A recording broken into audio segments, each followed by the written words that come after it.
எனக்கு நானே ஒரு உதாரணம் சொல்லியிருக்கிறேன். பாதையை நாம் பாதையாக பார்த்தால் அதன் உருவம் நமக்கு அழகை தராது.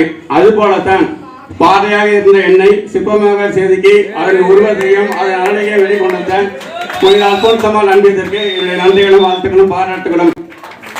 நம்முடைய புனித அல்போன்ஸ் அம்மாள் அன்பியத்தை பற்றி 4 வரியில சொல்லலான்னு இருக்கிறேன்.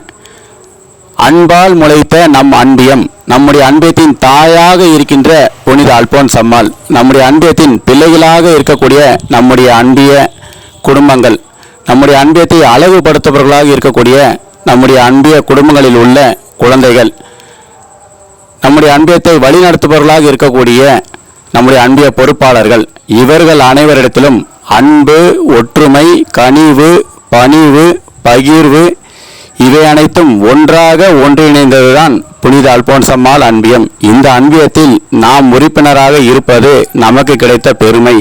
இந்த அன்பியத்தை வழி நடத்துவது நம் அனைவரின் கடமையும் உரிமையும் ஆகும்.